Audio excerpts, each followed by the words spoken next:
Hello, my Bill 5000 Nation. How's everyone doing today? Hopefully, everyone's having a great day. If not, I hope it gets better from here. We are back with a new MrBallen video. That's right. This one is titled Top 3 Photos with Disturbing Backstories Part 24. I love the 3 story ones. Oh, it's so much fun. We've been doing quite a few of those on quite a few different channels here lately. I like it. All right, I'm excited. Let's go ahead and get into today's story. Go ahead, turn them lights down low, put on something comfy, cuddle up with something special. Let's get disturbed. Definitely get disturbed. Yep. Yeah.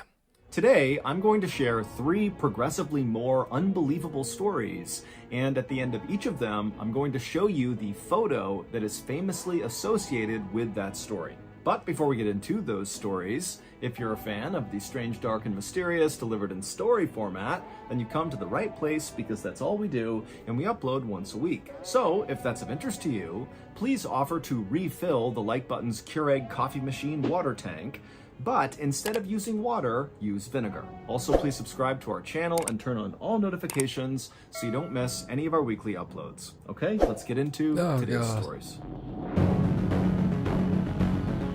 He comes up with some weird stuff, don't he? Someone does at least. Out on a limb. On the evening of March 25th, 2017, a 25-year-old farmer named Akbar Solobiro was harvesting palm fruit at the local oil palm grove near his tiny village in Indonesia. Now, the way Akbar would do this is he would use this long curved pole and he would prod at the bright red fruit in the tree, knocking it to the ground, and then he would gather it up, put it in his cart, and wheel it back home to be sold for palm oil. Now, on this night, Akbar was actually working later than usual because his wife and kids were... I don't know what a palm fruit is, though. Is that where palm trees come from? Do coconuts grow on them, too? I don't understand nature. Out of town for a couple of days visiting family, and so there was no real reason to head back home because the house was empty. But Akbar was actually just fine with that because there was tons of ripe fruit, and so staying late would be quite profitable. But after a while, when the sun had finally set and it was getting difficult to actually even see the fruit in the tree, Akbar knew he really needed to leave soon because this area at night was actually not safe. Oh, shit. So Akbar gathered up the remainder of his fruit on the ground, he put his pole in the cart as well, and he began quickly making his way back home. Later that evening, one of Akbar's neighbors was asleep in their bed and... Just imagining Mike Will going, oh, fuck, bro. Is it just me or did this neighborhood change when it got dark? Oh, God. inside of their home when they woke up suddenly to the sound of something out in the jungle, not far from where Akbar had been harvesting palm fruit. And so this neighbor, when they sat up, they couldn't really tell. It was Akbar shitting all over himself. What the sound was. It almost sounded like a stifled scream or maybe some animal that was fighting with another animal. But as the neighbor sat there...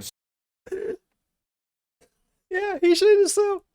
I imagine that's exactly what it would fucking sound like. Straining their ears to try to hear it again, they didn't. All they heard was normal sounds coming from the outside. And so the neighbor decided that the sound they heard must have been a cat or maybe a monkey. And, you know, whatever it was, it couldn't have... It was a cat or a monkey. It couldn't have been a grown-ass man shitting himself in the woods. I mean, come on now. I'm having too much fun. Been a big deal, and so this neighbor went back to sleep. The following evening, so 24 hours later, another one of Akbar's neighbors walked outside of their home to begin the walk over to the jungle to harvest palm fruit. And when they went outside, normally around this time, Akbar would be coming outside as well, because these two often went to the grove together. But, you know, this neighbor is... He stayed out late. He's probably sleeping in. He didn't get attacked in the middle of the woods and shit himself. Looking, and Akbar's not outside, and he looks up at Akbar's house, and it's dark and quiet. And so this neighbor's thinking to themselves, you know, where is Akbar? You know, I know he worked late last night. I didn't hear him come in. And come to think of it, you know, I haven't seen him all day. And now, of course, I'm not seeing him as well. And so this neighbor, feeling concerned about Akbar, walked over and knocked on his door, but nobody answered. And so really starting to think that something could be wrong with Akbar, this neighbor went to Akbar's uncle's house. And when Akbar's uncle came to the door, this neighbor explained what was going on, and they're concerned that, something could have happened to Akbar. And so the uncle and this neighbor would go back over to Akbar's home, and they would actually try the door. It was locked. They looked inside the windows, and it looked like no one was in there. And they also noticed that where Akbar typically kept his cart that he would transport his fruit in, it wasn't there either, which made them think, Akbar must still be out somewhere with this cart, because this cart is very important to him. And so ultimately, the uncle, after seeing the state of his nephew's home, he agreed with this neighbor that, something was wrong here. And if they wanted to find Akbar, they really needed to get together a search party right now and go looking for him. Poor so Akbar. the uncle contacted the leaders of... I want to change my answer. Akbar might have shit on himself, but I'm pretty sure it was after whatever ate him. Or while whatever was eating him was eating him. Is Akbar alive? Fucking Akbar. the village, and they in turn rounded up all the able-bodied men in the village, and they all got together with headlamps and flashlights and machetes and knives, and then all together they began walking away from the village into the jungle in the direction of this They strapping up for a fucking battle, bro. Shit. Whoever got Akbar's not getting me. I'd be damned if I'm shitting myself in the woods. palm grove, which was the place that Akbar had been last. And so this big group of men, they get inside the jungle and they begin walking along this path, which was the most likely path that Akbar would have taken to go to the palm grove and also to return from the palm grove. And as they're walking, the sun is starting to set, it's getting dark, and the animals in the jungle, they're all making noises and kind of yelling at this group as they're moving through. And this group, they're shining their light around looking for any sign of Akbar, but there wasn't any. They were Want one of those little frog-toed monkeys. I want one so bad. I read it was a real photo of a frog-toed monkey. Right. Or marsupial. Whatever the fuck it was. I want one. calling his name out. There was no response. And then at some point, as they got closer to the palm grove, they noticed there were a couple of bright red fruits, palm fruits, that had clearly been recently harvested that were scattered on the trail. And so the group began to fan out in this area, thinking that, oh my goodness, Akbar must be somewhere nearby. Maybe there was some sort of accident and he's fallen somewhere, or just something's happened to him, but he's got to be in this area. And so the group began fanning out off the trail, kind of hacking their way through all the underbrush. And then suddenly, one of the men, after he hacked through a particularly dense stretch of the jungle, he looked down and saw something and began to scream, and he raised his machete and began running forward. As far as we can tell, this is what happened to Akbar. The previous night, after Akbar had decided, it wasn't safe to be in the jungle at night. Oh, hold on here now, MrBallen. Can't just throw me straight into this shit. What's wrong with you, sir? So, I am 100% sure Akbar's dead. Oh, poor Akbar.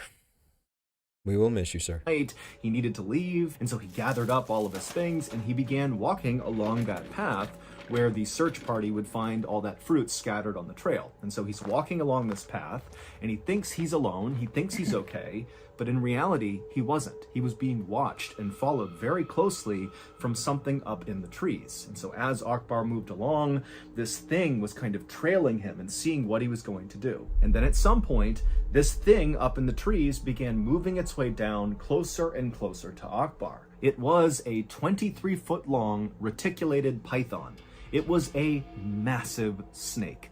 And this snake came down and launched an attack on Akbar, grabbing the back of his neck with its powerful jaws. And as soon as the snake clamped down on Akbar's neck, he let out a stifled scream, which was the scream that had woken up that other neighbor who sat up in bed wondering what that was. That was Akbar screaming out. But that was the only sound Akbar could make, because immediately the snake wrapped itself all around Akbar and squeezed him tight. And after crushing Akbar, breaking almost every bone in his body, the snake relaxed and then slithered off of Akbar. And so Akbar fell to the ground and was either dead or very close to death. And at this point, the snake opened up its jaws and positioned itself right in front of Akbar's head. And then it began kind of slithering itself forward, consuming Akbar head first. And the way pythons do this is they don't really chew on their victim. Instead, they kind of put their mouth over the top of whatever they're going to consume, and they kind of undulate and walk their bodies forward, driving the victim deeper and deeper into their body until they are completely consumed. And so the next night, when one of the members of the search party had gone off the trail and began hacking away and then saw something and charged after it with his machete, what he was seeing was the python, who very clearly had a person inside of its stomach. You could see the outline of the person. And so this search party member ran forward and hacked the snake, opened it up, and there was Akbar fully dressed and deceased inside of the snake.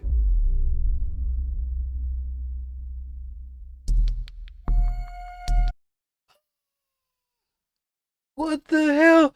No! What the... Oh! Oh! On the night of February 19, 2022, a 41-year-old woman named Paula Ruiz was working the reception desk at a 4-star hotel in southern Mexico. Knock that first one out of the park, bud. Fuck. It had been a long Saturday night with lots of tourists checking in and lots of confused tourists asking for directions or clarifications about things in the area. But it was finally nearing 11 p.m., which was the end of... Hold on, like, I still... Oh my god.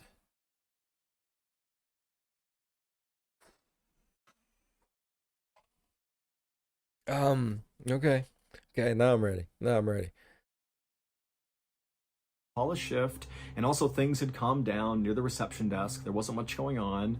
And so Paula took a moment and grabbed her phone and checked it. And she saw there was a text message from her 19-year-old son saying he would be picking her up after work on his motorbike. And then just a couple of minutes later, Miguel, her son, actually walked in the front door of the hotel. He waved to his mom and said, hey, I parked my motorbike just down the street. Whenever you're ready, we can leave. And so Paula, she was very happy to see her son. She walked over, she gave him a kiss and a hug, and then she began gathering her things. Paula loved the fact that her son was totally comfortable driving around town with his mom on the back of his motorcycle. Other teenagers might think that was awkward, but not Miguel. But Paula knew her son absolutely loved his motorbike and basically was always looking for an excuse to ride it. And so very likely that was why he was so eager to give his mom a ride home. And so finally, after Paula had gathered up her things, fuck bro, it don't matter, that's quality time. Shit. And said goodbye to her coworkers, she and her son walked out the front doors of the hotel, and they began walking down the road and around the corner to where Miguel always parked that was a nice looking fucking hotel. His bike whenever he picked his mom up from work. However, when they turned the corner and looked at the spot where Miguel said he had parked, his bike wasn't there. Now, at first, Paula asked Miguel, are you sure you parked it here? Maybe did you park it farther down the road?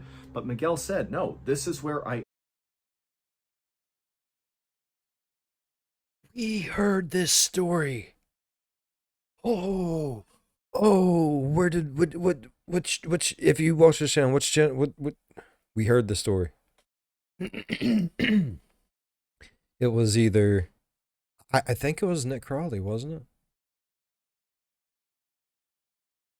It was either Nick Crawley or Lazy Masquerade. It was one or the other. I know this story. It's fucked. Oh god.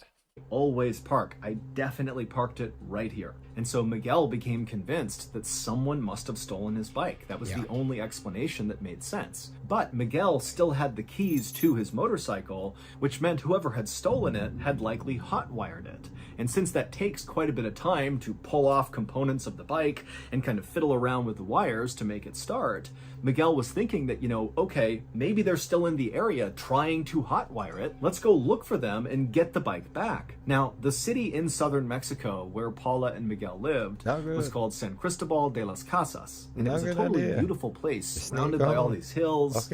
But it was also a very dangerous place, full of lots of street crime and violence and gangs that used the area as a hotspot for drug trafficking.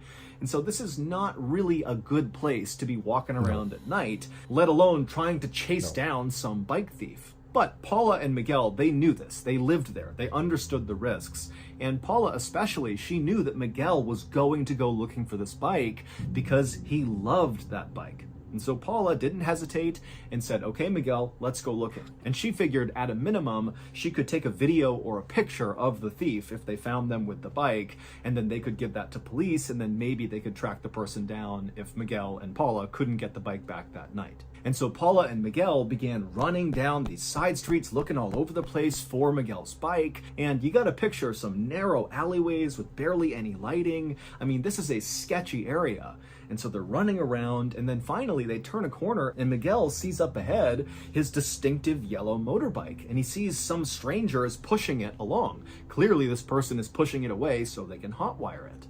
And so Miguel and Paula begin charging down the road, and Miguel actually gets in front of this guy and stops him, and Miguel starts screaming at the guy to give him his bike back. And then Paula, she joins her son and she starts screaming at him as well and taking videos and pictures. And then as this is happening, another man on a motorbike came flying up behind Paula and Miguel. And as they did, Paula and Miguel heard the sound of the engine and they turned around, and all Paula saw was this young man holding a gun, aiming it at her son, Miguel, right at his chest. And so her motherly instincts kicked in and she leapt in front of her son, and then not knowing what else to do, she raised her phone and took a picture. And then seconds later, there was a loud bang, and then suddenly this guy who had been trying to steal Miguel's bike gave it up. He dropped the bike, he took off running down the road, and the gunman, he too turned his bike around and sped off down the road, leaving Miguel and Paula in the alleyway. Except Paula was on the ground because a second after she took that photo,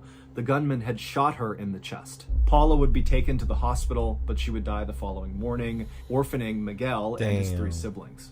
However, the photo that Paula took of her killer seconds before he killed her was such a high quality photo showing his face that just 2 days after her murder, police were able to use that photo to find the killer as well as his accomplice, and they were both arrested.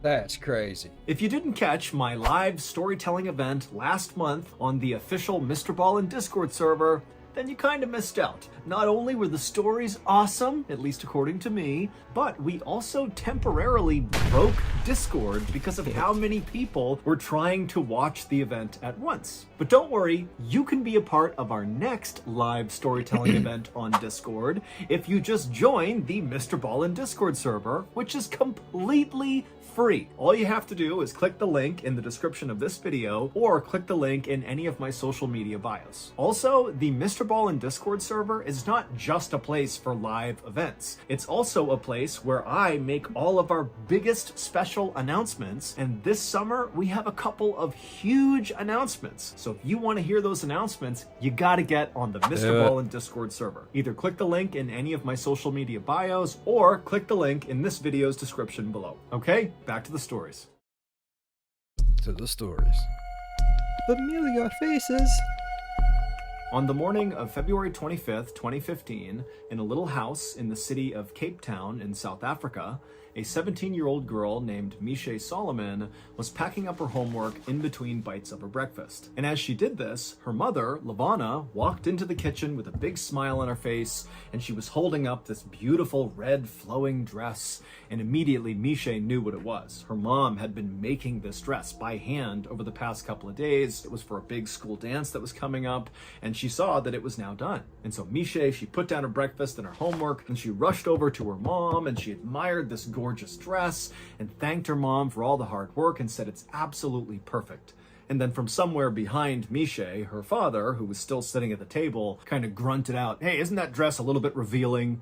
And Misha and her mom kind of just rolled their eyes because they knew Misha's dad just loved his daughter and was very, very protective of her. And so basically anything she wore that wasn't full coverage was too revealing.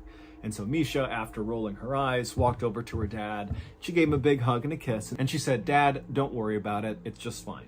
And so after that, Misha went back to her breakfast, she finished eating, she packed up her stuff, and then she gave her mom and her dad another hug and a kiss and said goodbye, and then she headed out the front door out to the road where her aunt was waiting in her car. As Misha's aunt drove her to school, like she did almost every single morning, Misha began to notice her aunt was acting kind of strange and constantly looking behind her and looking in her rearview mirror. And finally, Misha said to her aunt, what's going on? What are you looking at back there? And Misha's aunt would say, I know this sounds crazy, but I'm pretty sure there's a white car that's following me.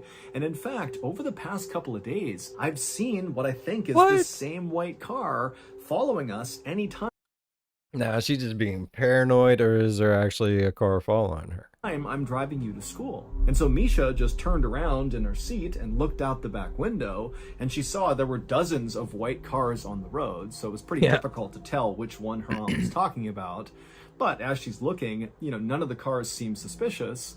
And so Misha turned back around and told her aunt, I think you're just being paranoid. Nobody's following us. There's no reason to follow us. A few minutes later, Misha's aunt pulled up alongside the front of the school, and Misha said goodbye to her aunt. She thanked her, she hopped outside, and she rushed into the school. And then Misha made her way up to the hallway where her first class was, and as she was walking down the hallway, her best friend, Cassidy Nurse, was walking up the hallway in her direction. And so right away, Misha sees Cassidy, and she waves and smiles and begins walking towards her. But Cassidy gave Misha this kind of weird, lukewarm smile, and then quickly looked away from Misha, and then Cassidy turned and bolted into the nearest classroom. And so Misha just came to a stop and just looked at the doorway where her best friend has disappeared, and she starts thinking to herself, what's going on? Why did she do that? That was so cold. And then Misha began to think about the fact that actually, over the past couple of days, Cassidy had been acting really strange. It was like she was trying to avoid Misha, but Misha had no idea why. It wasn't like they were fighting. Normally, Misha and Cassidy were totally inseparable. They had met earlier that school year, and even though they were actually kind of far apart in age, Cassidy was in 8th grade and Misha was in 12th grade, it was like it didn't matter. It was like right away when they met each other, they had this special bond. Friends for life. They just had to be around each other all the time. They shared everything with each other. And certainly anytime they saw each other in the hallway, they would stop to chat or even go into a nearby bathroom and do each other's hair and makeup and share any gossip they had recently heard. So for Cassidy to act like this was just totally uncharacteristic, and it really upset Misha. But just then, the bell rang in the school, so Misha knew at this point she was now late for her class, and so she had to forget about whatever was going on with Cassidy, and Misha just hustled down the hallway and went. Poor thing. She don't even know what the fuck's going on. I don't even know what the fuck's going on. People are following people. People are acting shady and just dipping on. What the fuck? Into her classroom. And so Misha, she takes her seat at her desk. She puts her stuff down and she's getting ready to listen to the teacher when suddenly the principal comes in without even knocking, and without even saying anything to Misha's teacher, the principal walks right up to Misha and says, "I need you to come with me." And right away, Misha's classmates, all who saw this, they begin oohing and awing as if Misha is in huge trouble. But Misha's thinking to herself, I didn't do anything. Like, I have no idea what this is about. And so she kind of smiled like it was no big deal. She picked up her stuff and she followed the principal out into the hallway. But as Misha followed the principal down the hallway towards the principal's office, Misha's smile faded and she began to wonder, what is this about? What's going on? Right. And then finally they got to the principal's office. The principal opened up the door. Misha went in first and the principal trailed behind her and shut the door behind them. When Misha looked into the principal's office, she saw there were already 2 people inside who she didn't recognize.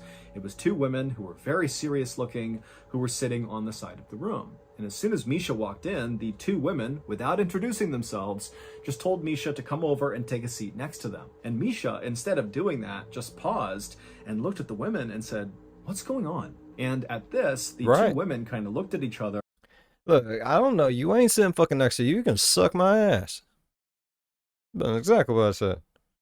Who the fuck you think you are? You come over here, motherfucker. And then one of the women piped up and said, "Misha, we're here because the police sent us. And they sent us because of a photo that you and your very close friend Cassidy took." But before Misha could ask any questions like, what photo are you talking about and really what's going on here, these 2 women would explain the whole situation to Misha. And basically what they did is they told her this long, very convoluted story that involved Misha, it involved Cassidy, it involved this photo. And by the end of this story, this explainer story, Misha had taken a seat and put her hand over her mouth in utter disbelief. And then when the women were done explaining everything, Misha had a million questions, but it was like she was so overwhelmed with what she was just told that she just continued to sit there with her hand over her mouth, totally silent. And then finally, Misha did break the silence by saying, "Can I please just call my parents?" And at this, the social workers said, "No, you can't. And in fact, the police are already at your parents' house. They're talking to your parents right now.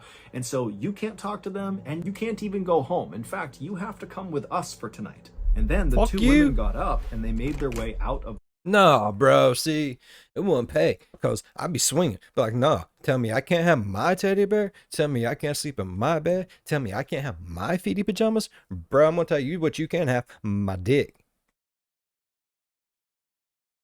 Nah, I don't know who you are. I don't care who you say you are. I don't even know what this conversation is.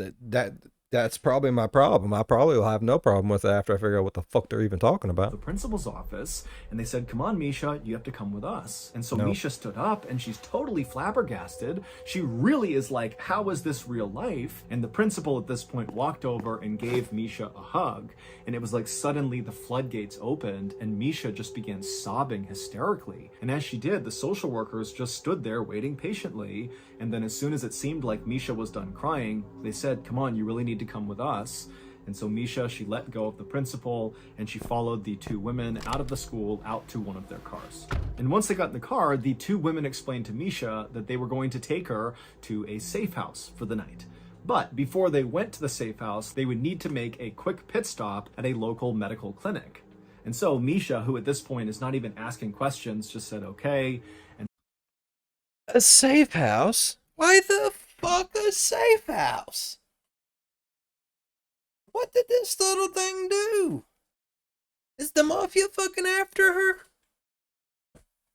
So the women, they drove to the medical clinic. They were inside for just a matter of minutes. When they came back out again, they drove the rest of the way to the safe house. And when they got to the safe house, it just looked like a normal house on the outside. But on the inside, when the two women were leading Misha through and showing her where everything was, the kitchen, the bathroom, her bedroom, all Misha saw was all these other kids who were staying there who were orphaned and abandoned. And it started to give Misha a panic attack.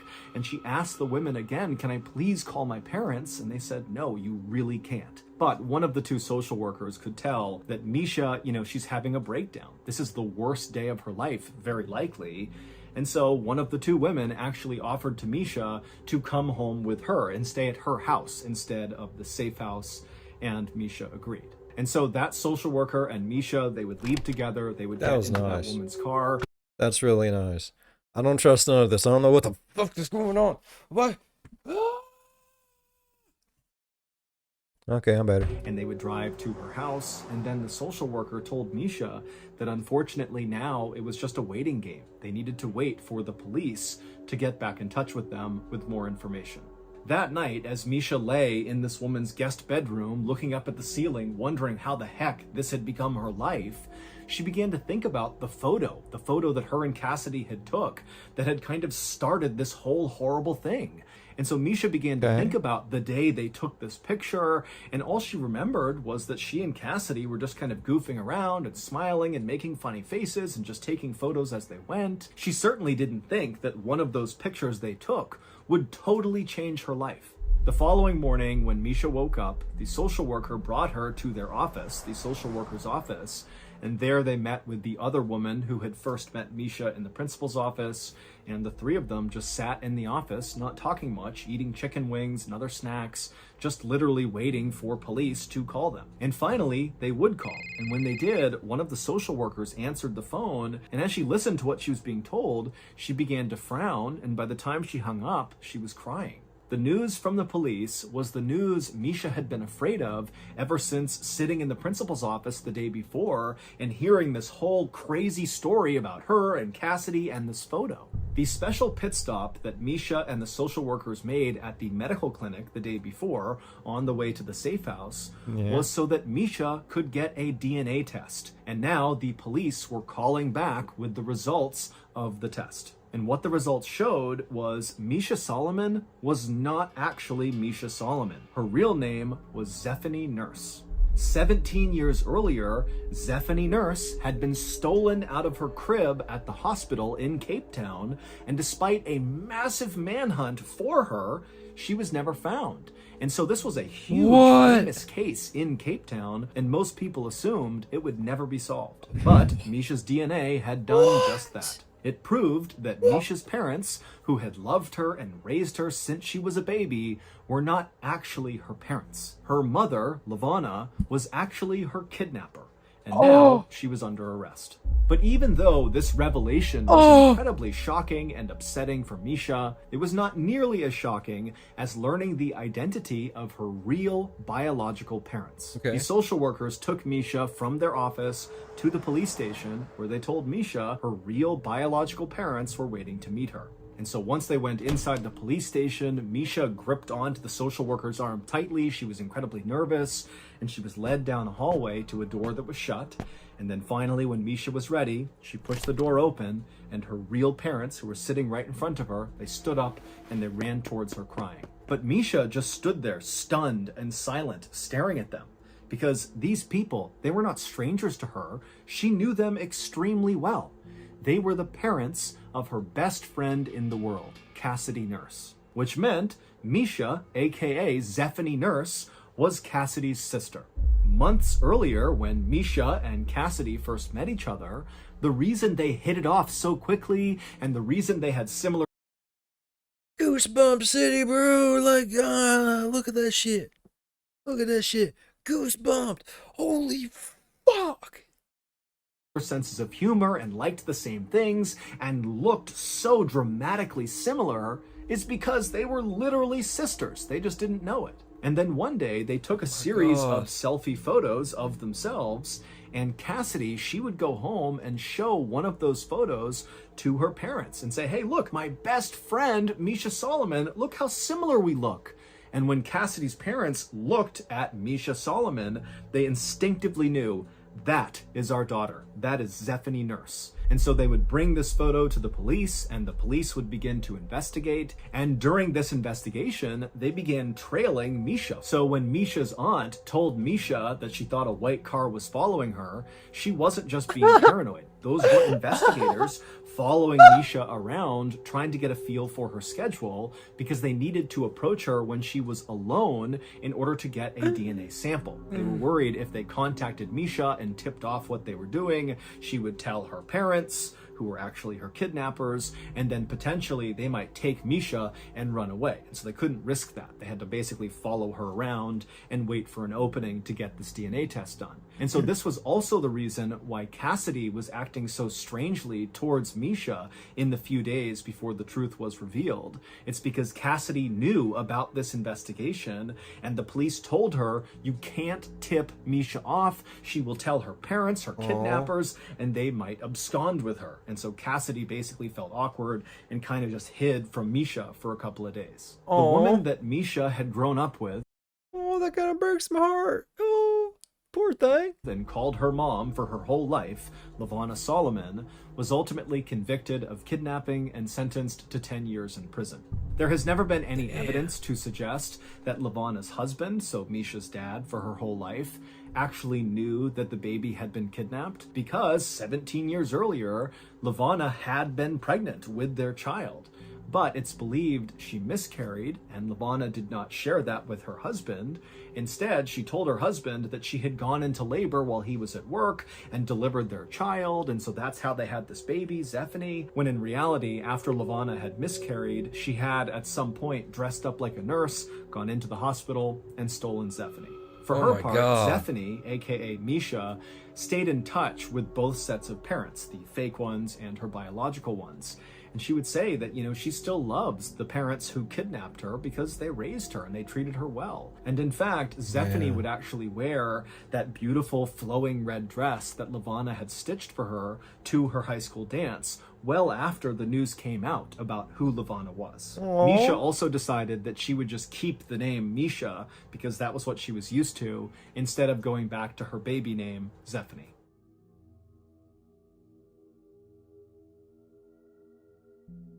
On a cold and snowy day in January of 1994, a land surveyor for the North Carolina Department of Transportation parked his car at the edge of Highway 421 in the Blue Ridge Mountains of North Carolina. After walking just a few yards away from the side of the road, he was already swallowed up in the deep woods that stretched for miles into Watauga County.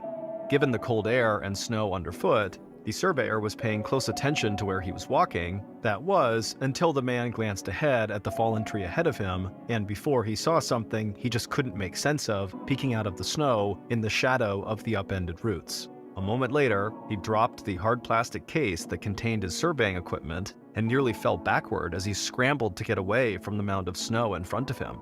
Then, looking desperately through the thick trees for the other members of the survey team, the calm around him was shattered as he started yelling for help.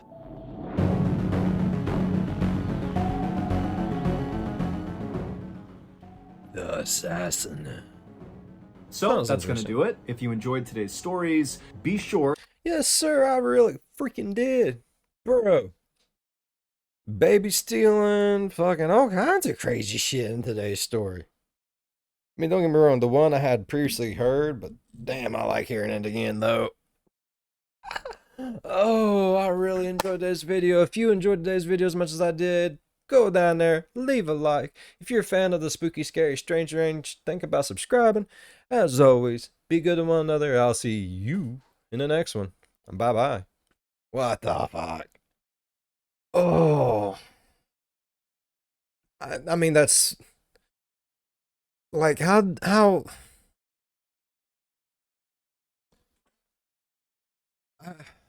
I, at least they treated her good, you know what I mean?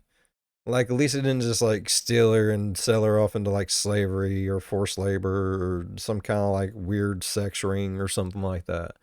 They took her, they raised her as theirs, so I understand that she's still going to have something to do with them. You know, they was nice to her, they was good to her, they provided for her. Still some crazy fucked up shit, though, bro.